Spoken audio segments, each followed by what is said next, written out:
and taught me about നിരാശപ്പെടരുത് എന്ന ഒരു ചിന്തയോടെ നമ്മുടെ ഇന്നത്തെ ഈ പകൽ നമുക്ക് ആരംഭിക്കാം. ഉൽപ്പത്തി പുസ്തകം 42-ാം അധ്യായത്തിൻ്റെ 36-ാമത്തെ വാക്യം നമ്മൾ വായിക്കുമ്പോൾ യാക്കോബിൻ്റെ ഒരു നെടുവീർപ്പ് ആണ് നമുക്ക് കാണുവാൻ കഴിയുന്നത്. ആ വാക്യത്തിൻ്റെ അവസാന ഭാഗത്ത് യാക്കോബ് പറയുന്നു, സകലവും എനിക്ക് പ്രതികൂലം. സകലവും എനിക്ക് പ്രതികൂലം. ഈ വാക്യത്തിൻ്റെ പശ്ചാത്തലമൊന്നും ഞാൻ വിശദീകരിക്കുന്നില്ല. താൻ ഏറ്റവും സ്നേഹിച്ച മകൻ ജോസഫ് മരണപ്പെട്ടു എന്ന് തൻ്റെ മറ്റു മക്കൾ പറഞ്ഞത് വിശ്വസിച്ചിരിക്കുന്ന യാക്കോബ്, അത് മാത്രമല്ല ശിമയോൻ എന്ന തൻ്റെ മറ്റൊരു മകൻ ഇപ്പോൾ മിസ്രൈമിൽ വീട്ടുതടങ്കലിൽ ആയിരിക്കുകയാണ്. അത് മാത്രമല്ല ബെന്യാമീനെയും കൂടെ കൊണ്ടുപോകണം എന്ന് ആവശ്യപ്പെട്ടിരിക്കുന്നു. അങ്ങനെ എല്ലാ വിധത്തിലും യാക്കോബ് നിരാശയുടെ അടിത്തട്ടിൽ ആയിരിക്കുന്ന ഒരു സാഹചര്യത്തിലാണ് താൻ പറയുന്നത്, സകലവും എനിക്ക് പ്രതികൂലം. ഇന്ന് പകൽ എന്നെ കേൾക്കുന്ന എൻ്റെ പ്രിയപ്പെട്ടവരോട് ഞാൻ ചോദിക്കട്ടെ, നിങ്ങളുടെ ജീവിതത്തിൽ എന്തൊക്കെ സാഹചര്യങ്ങളാണ് നിങ്ങളെ നിരാശയിലേക്ക് നയിക്കുന്നത്?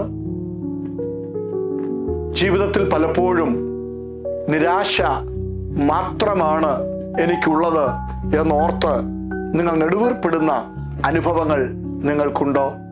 എന്നാൽ വചനം ഇന്ന് പകൽ നമ്മെ ഓർമ്മപ്പെടുത്തുന്നു. സകലവും എനിക്ക് പ്രതികൂലമെന്ന് പറയുന്ന യാക്കോബ് 43-ാം അധ്യായത്തിൻ്റെ 14-ാമത്തെ വാക്യത്തിൽ താൻ പറയുന്നു, സർവശക്തിയുള്ള ദൈവം അവന് നിങ്ങളോട് കരുണ തോന്നിക്കും. നിശ്ചയമായിട്ടും യാക്കോബ് തൻ്റെ പ്രത്യാശ വിട്ടുകളയുന്നില്ല. അവൻ പറയാണ്, നാം സേവിക്കുന്ന ദൈവം സർവശക്തിയുള്ള ദൈവമാണ്. ആ ദൈവം നിശ്ചയമായും മിസ്രൈമിലുള്ള ആ മനുഷ്യനോട് കരുണ കാണിക്കും. 48-ാം അധ്യായത്തിൻ്റെ 11-ാമത്തെ വാക്യത്തിൽ തൻ്റെ ആ പ്രത്യാശ പ്രാവർത്തികമാകുന്നത് നമുക്ക് കാണാനായിട്ട് കഴിയും.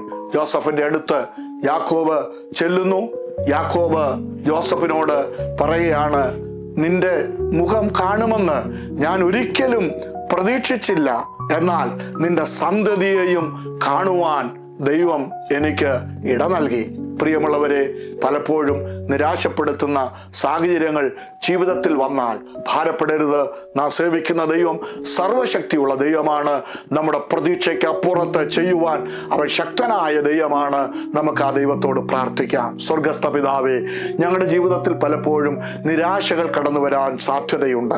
ആ നിരാശ വരുമ്പോൾ ഞങ്ങൾക്ക് പ്രത്യാശ നൽകി, ഞങ്ങളുടെ പ്രാർത്ഥനയ്ക്ക് മറുപടി നൽകി, ഞങ്ങൾ പ്രതീക്ഷിക്കുന്നതിനപ്പുറം ഞങ്ങൾക്ക് വേണ്ടി ചെയ്യുവാൻ അങ്ങ് സർവശക്തനെന്ന് ഞങ്ങൾ വിശ്വസിക്കുന്നു.